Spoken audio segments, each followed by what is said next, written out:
My first question for you is kind of getting back to your college days. Tell me a little bit about your relationships with your two college coaches. First one, Dino Gaudio, and also Skip Processor. And talk to us a little bit about how they helped you improve your skills over the 4 years while you were at Forest, both as a player and as a person. Well, obviously when you come in as a young guy, you were the best player on the team coming out of high school. I was faster than everybody, so personally for me it was always speed. But Coach Prosser and Coach Gaudio, they helped me, and actually Coach Battle, Coach we used to hold coaching staff there, helped me harness my speed and play in different paces.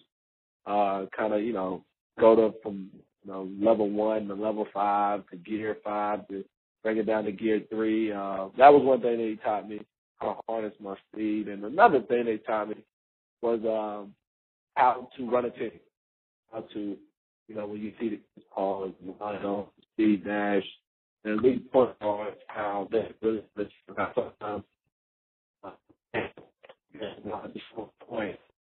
They know where everybody is on the floor. They know how to give certain players the ball where they like it. It's amazing you got to play. They don't have to score a point, and they dominate the whole game. Or they could dominate the game by scoring a point. And that's just, things they taught me on being a leader. And it took me a while. It took me to my senior year to get it and develop it. But I think that's the beauty of 4 years there. So, and I think, college teaches you how to, grow up, how to have responsibilities, how to be more of a man. So when you leave high school, you can leave our boy, and my 4 years. But you're absolutely right, Ishmael. The change in pace of speed is huge. I mean, you just can't run full speed all around the court because you'll eventually get winded. And plus, as you point out, the change of speed is really what makes people effective on a basketball court because you're not really running a marathon here. You're running in a small, closed area. So that's a fantastic point that you brought up there. My next question for you is, what kind of transition was required from playing in the college game compared to playing at a professional level? What part of your game translated the best, and which part of your game required the most adjustment to translate? I must say this, and I'm not trying to toot the horn of Wake Forest and the coaching staff we've had there, but it was actually not a bad transition because Coach Gaudio and Coach Prosser, we ran such a pro-style offense. There's a lot of screen and roll, a lot of pick and rolls. So the transition to the NBA, as far as the pick and roll game, wasn't that difficult. It wasn't difficult at all. I think the biggest thing about the NBA is you're playing against men now. And you just got to get stronger. You got to get stronger. You got to get bigger. And it's a little bit more of a physical game. So I think, being as far as a point guard, you got to have the ball screen, the floaters, and all that. And that's something, they developed in me when I was at Wake. But it's just a different, strength-wise. That was that was the biggest jump for me as far as strength and, taking care of your body. Yeah, that seems to be the common theme. Everyone I'm interviewing, a lot of the younger players, is they just say, getting into an NBA body. We're all still kids, and I say we're because I'm in the same age group as you, Ishmael. But we're all still kids. We're still growing into our bodies, and we haven't peaked at our levels yet. And that seems to be the common theme, is just getting stronger, getting bigger, and working at your body. My next question is, you've experienced basketball at every level now. The question I have for you is about the D League. Talk to me a little bit about your experience playing in the developmental league, and in what ways do you find it beneficial? Well, for me, I played 4 games when I was in Houston, and the thing was I didn't play, so I wasn't playing. I had played a stretch when Aaron was hurt, and then once Aaron got back healthy, the GM over there, he and Daryl Morey, he just thought it was good for me to go down there and play, to get some playing time and to play. And Houston has done a great job of doing that with Aaron, with Patrick, and they did it with me. And what it does is it gets you to play. It gets you to play. And you're playing against guys that are really, really talented, just haven't gotten an opportunity, and they're very, very hungry. And so now you got to turn it up another notch, because now you're a guy, especially if they call you down to play. Now you have a huge target on your back. You feel like, LeBron James every night. in the NBA because now you got a target on your back, and they know if they call you down for a couple of games, and they might just get a call up based upon playing against you. So you got to always play at the top, play at your best, and be prepared for guys to really come at you and be aggressive. But I think it helps you in so many ways that you're staying under the NBA microscope, and they're watching you every night. They go back and look at the synergies. They're watching the game, especially if you're under their affiliation. So it really helps you out, and it keeps you under the NBA microscope. And I think it's a great thing. I think it's a great idea that they came up with it. It's been flourishing ever since they implemented it. Absolutely, and you hit the nail on the head there. You're under the NBA microscope. You know, teams and scouts are constantly watching D-League games to maybe pick up that hidden gem. And, you know, since the league has started a few years ago, we've seen so many players, like you said, get the opportunity to showcase their skills on the NBA level. And also, I think it allows the players who might not get a shot, but they do get that one shot, to cherish that moment, you know, a little longer, because they might never get it again, and it really, you know, puts things in perspective. Where in the old days, you get drafted, you're on that team for at least 4 years, where now they can send you down to the D League and make you continue to work hard. Right. Perfect example was Jeremy Lin. They sent him down, then sent him back up, and he just took off. Yeah, oh yeah, we all heard that story enough this year. No, right. My next question is, you know, getting to play for a few NBA coaches, whether it's in practice, preseason, or the regular season. Tell me which coach has stood out to you the most, and which one has been, you know, what have they improved in your game the most, and what aspects of your game did that coach specifically help? I've really been blessed. Now, I wouldn't, I've got a unique story and a great story. That's why, I thank God every day. But, I wouldn't commend people to go the way I went, 4 teams in 2 years, or 3 teams in 2 years. But I think, God has put different people in my life as far as coaches, and I've had some great coaches, some Hall of Fame coaches. My first year I had Coach Alderman. He was unbelievable.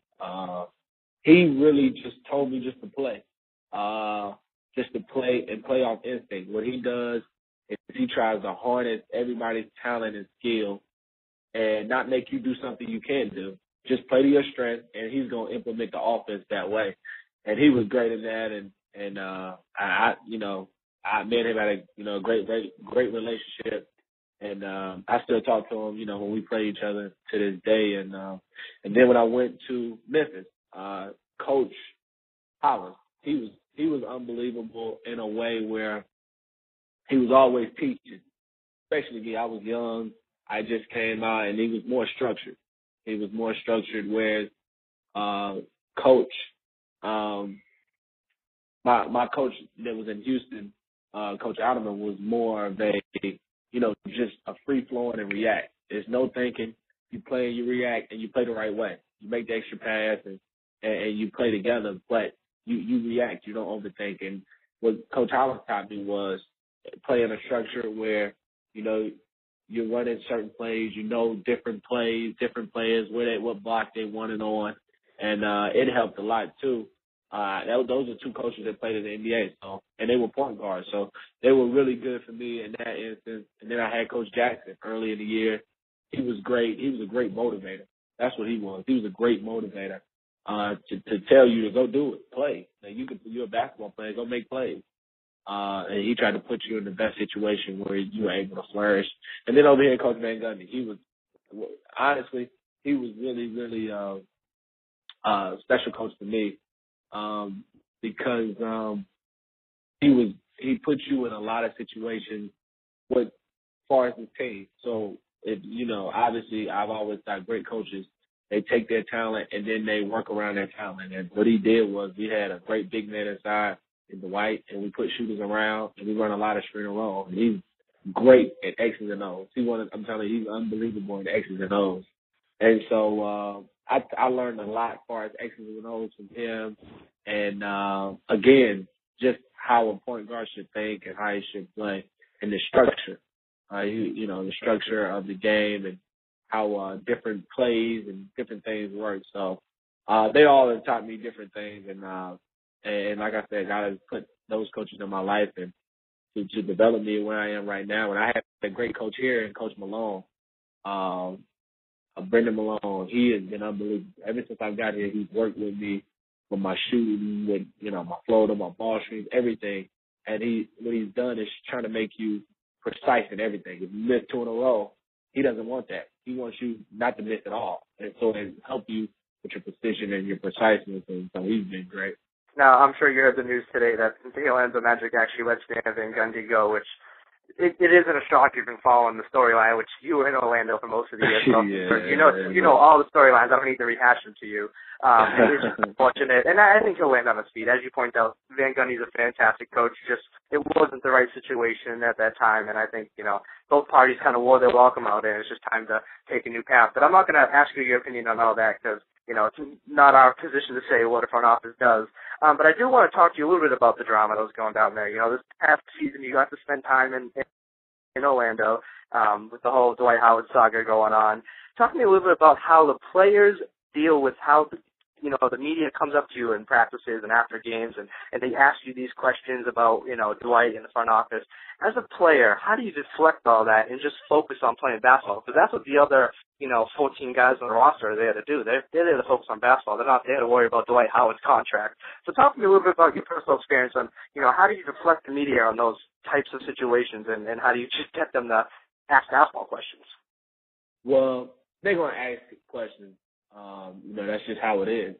You know, we've been in this, you know, a lot of kids have been in the spotlight since they were young. I mean, go back to like 11, 12 years old, you know, guys have been predicted to be in the NBA. Some guys are 12, 11 years old. So the media is there. You can't go away from the questions. But I think the thing that has helped me is, at the end of the day, as a player, we're playing basketball. We've been playing since we were little. At the end of the day, it all comes down to wins and losses. So as a team, you got to put whatever's going on aside, outside of the court, and just come together as one, and just know that we all have a common goal, and that's to win. And that's one thing that's kind of helped me deal with a lot of it. Is you got to understand that you really got to kind of take the high road. You really got to be like, listen, this is what's going on, because you're not involved in it, so you don't know anything that's going on, right. Anything. So all you do is just, listen, I'm just trying to do whatever coach tells me to do to win. You really got to ask the White House how things are going on, but I'm going to do whatever it takes for us to win. If coach actually runs through a brick wall, I'm going to do it. So, and I'm going to do whatever it takes for us to win. So I think that really helps a lot on the court, that at the end of the day, you all have a common goal, and that's to win. Absolutely. All right, my next few questions are going to be a little more fun. Another aspect of playing for a few teams is you got to reside in a few cities, even though a couple cities you probably only rented for a couple of months because you were back out in the door. Do you have a favorite NBA city? And if so, what makes that city special to you? I like Toronto. I love Toronto. Crazy. Yeah, I like Toronto. Well, Toronto gives you a different feel. Like, it gives you the big city feel, but it's not too busy like New York. New York's very, very busy, and I like New York City. But it's very, very busy.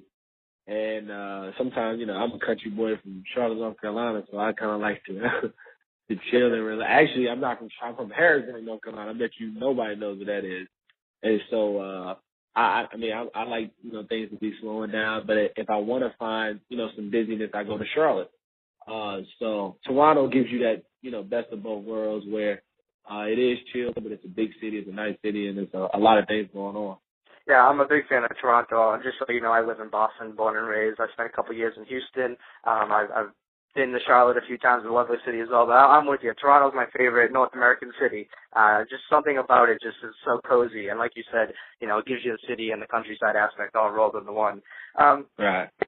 My next question is, I'm assuming you've been keeping up with the NBA playoffs because it is the best time of the year. Tell me who you had winning the title before the playoffs started, and has your opinion changed watching the first couple of rounds? And then lastly, who do you have meeting in the finals? And of those two teams, who do you see winning the title? Well, you know, when the playoffs started, we was hoping that we could make a deep run. So, I mean, you always have confidence in your own team.